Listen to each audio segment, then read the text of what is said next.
सोचिए एक ऐसा बस ड्राइवर है जिसका रिकॉर्ड मतलब एकदम बेदाग है। सालों तक उसने पूरी ईमानदारी से अपना काम किया है। हाँ।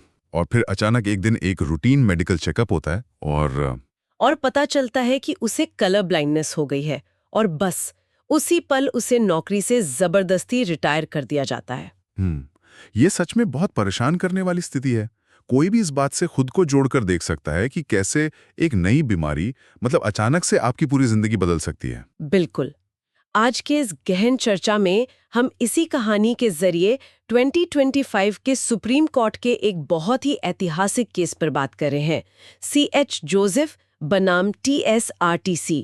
जोसेफ ने कंपनी से कहा कि ठीक है, मैं बस नहीं चला सकता, मुझे हेल्पर का काम दे दो। लेकिन कंपनी ने साफ इनकार कर दिया और फिर एक ऐसी लंबी कानूनी लड़ाई शुरू हुई जो जो अंततः भारत की सर्वोच्च अदालत तक गई। तो चलिए इस पूरे मामले को थोड़ा धीमी गति से समझते हैं ताकि हर कोई इसे आसानी से समझ सके। इस विवाद के केंद्र में असल में नियमों का एक टकराव था, है ना? हाँ, एकदम सही। देखिए, एक तरफ 1979 का एक लेबर एग्रीमेंट था। ये इंडस्ट्रियल डिस्प्यूट्स एक्ट के सेक्शन 12(3) के तहत था, जो साफ कहता था कि कलर ब्लाइंड ड्राइवर्स को उनकी सैलरी कम किए बिना मतलब वेतन सुरक्षा के साथ दूसरी नौकरी की गारंटी दी जाएगी। बिल्कुल। लेकिन फिर 1986 में कंपनी एक नई सामान्य नीति लेकर आ गई और उस नीति ने इन पुराने अधिकारों को एकदम कमजोर कर दिया। तो ये तो ऐसा हो गया जैसे मतलब किसी के पास किसी क्लब का एक विशिष्ट लाइफ टाइम पास हो और मैनेजमेंट अचानक एक नया सामान्य नियम ले आए। और बिना किसी स्पष्टीकरण के आपका वो पास रद्द कर दे। बिल्कुल यही हुआ। लेकिन सुप्रीम कोर्ट ने यहाँ एक बहुत ही महत्वपूर्ण कानूनी सिद्धांत का इस्तेमाल किया, जिसे कहते हैं जनरेलिया स्पेशियनिब्स नॉन डेरोगेंट। अरे बाप रे, ये तो काफी भारी लैटिन शब्द हो गया। हाँ, लेकिन इसका मतलब बहुत सीधा है। मतलब कोई भी नया सामान्य नियम किसी पुराने विशिष्ट नियम को तब तक खत्म नहीं कर सकता जब तक कि नए नियम में ऐसा स्पष्ट रूप से लिखा ना हो। अच्छा, फिर चूंकि 1979 का नियम खासतौर पर कलर ब्लाइंड लोगों के लिए ही था, तो वो उस 1986 के सामान्य नियम से हमेशा ऊपर रहेगा। बिल्कुल। लेकिन कहानी में एक और बड़ा पेच था। कंपनी ने अपने बचाव में पर्सन्स विद डिसेबिलिटीज एक्ट का हवाला दिया। हाँ, मैंने पढ़ा था कि इस कानून के तहत सुरक्षा पाने के लिए कम से कम 40% डिसेबिलिटी होनी चाहिए और कलर ब्लाइंडनेस शायद उस पैमाने पर फिट नहीं बैठती। एकदम सही। कंपनी का तर्क था कि जोसेफ उस 40% वाले क्राइटेरिया में नहीं आता। तो अगर तकनीकी रूप से देखें तो क्या कंपनी कानूनी तौर पर सही नहीं थी? मतलब सुप्रीम कोर्ट ने इस कठोर वैधानिक बाधा को कैसे पार किया? यहीं पर कोर्ट ने बहुत ही शानदार तरीके से उद्देश्यपूर्ण व्याख्या का इस्तेमाल किया।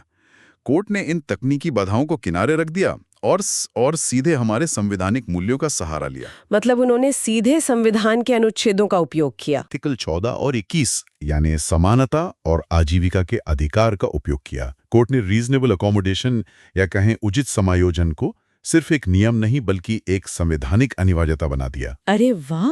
और उनकी सबसे अहम टिप्पणी ये थी कि जहां कर्मचारी का सम्मान शुरू होता है वहां नियोक्ता का मनमाना अधिकार खत्म हो जाता है। ये लाइन तो सच में बहुत पावरफुल है और इसी के आधार पर सुप्रीम कोर्ट ने एक बहुत ही शानदार फैसला सुनाया और जोसेफ को 25% बैक वेजेस और निरंतर सेवा के साथ नौकरी पर वापस रख लिया। बिल्कुल।